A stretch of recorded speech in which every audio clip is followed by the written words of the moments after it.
I don't get Lonnie sometimes. Like, her band, and our zine, and her hair, and everything are all anti-authority. But I watch her in JROTC, and she's doing drills in perfect formation, following orders, no question. And there's all this stuff in the news about don't ask, don't tell. Like, she's going to join the army and then have to lie about who she is. She said they don't need to know what they don't need to know. Like it was no big deal. This from the girl who trashed her locker to, like, defend my honor. I've learned when to stop arguing, though. I don't think Lonnie even gets Lonnie sometimes.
I had an interesting talk with Mom and Dad tonight.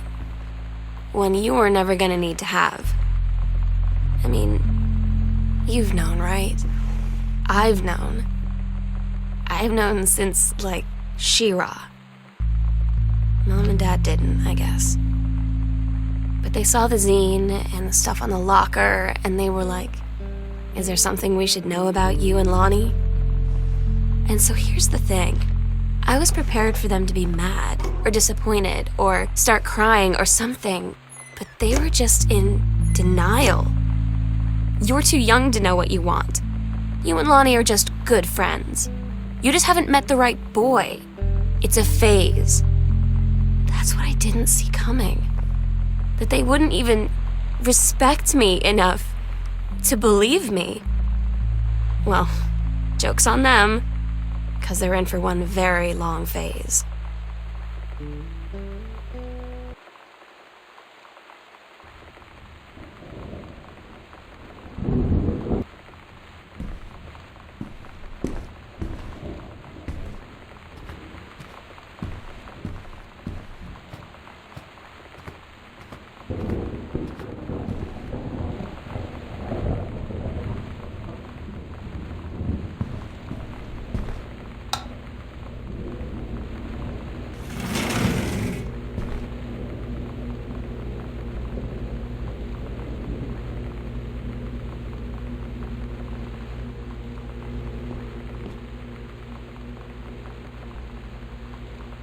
Daniel finally came over to get his game. I'd been dreading it. But he brought this story with him that I wrote when we were little. I started reading it, and then there I was, crying at the kitchen table. He asked what was wrong, and I was thinking about how we used to be friends, how much I'd taken for granted. But instead, I told him about school, and Dad, and Lonnie, and then how sorry I was that I wasn't his friend anymore. He gave me a hug and said it was going to be okay. For some reason, I almost believed him.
Lonnie had her going away show with her band tonight. She's so incredible on stage. When she was singing, I could practically forget everything. That we only had 48 hours left. That I don't know what comes next. That I can't live without her. Then she dedicated the last song to me. I couldn't take it.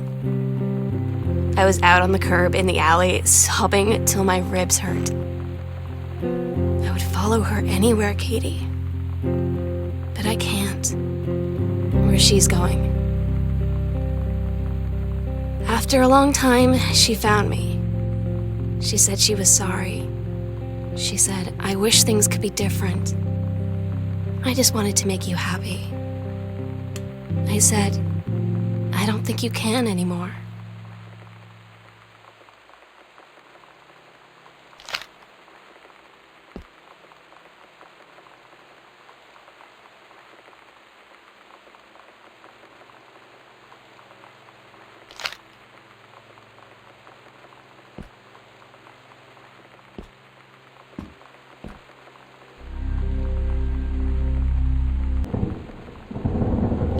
We agreed our last night together would be our happiest ever, and we'd forget tomorrow was going to come at all. It worked for a while. We had a good time seeing Oscar off, then ran up to the attic to look through our photos, to find one for Lonnie to take with her. And looking at them, I realized they were all in the past, and there wouldn't be any more. And I didn't know what I was going to do. And I cried, and she held me. She said she knew it was hard, but life would move on. I said I didn't want my life to keep moving without her. That's when she cried too. I was so exhausted. I must have fallen asleep like that, in her arms. In the morning, I woke up, and I was finally alone.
The sunset light in this house is the saddest thing I've ever seen.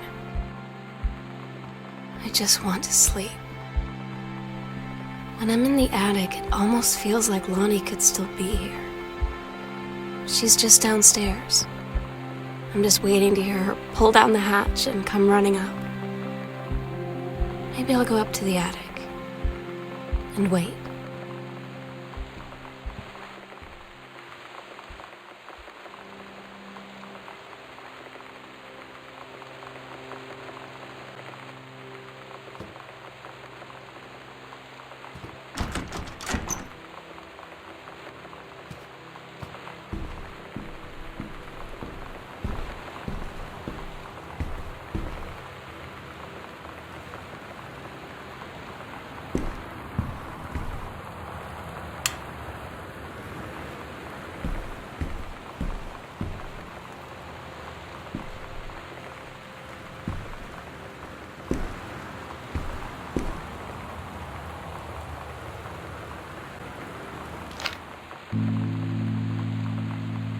Oh my God.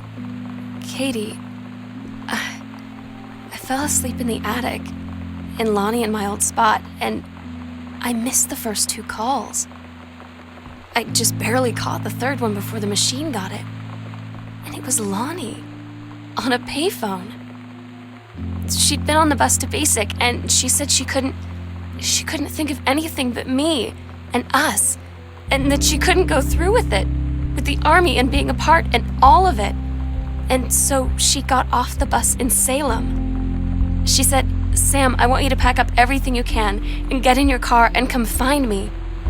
And let's just drive until we find somewhere for us."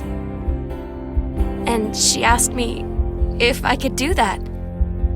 And I said yes. Yes.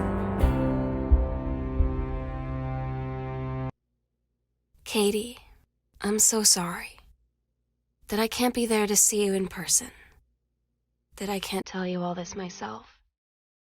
But I hope as you read this journal and you think back, that you'll understand why I had to do what I did.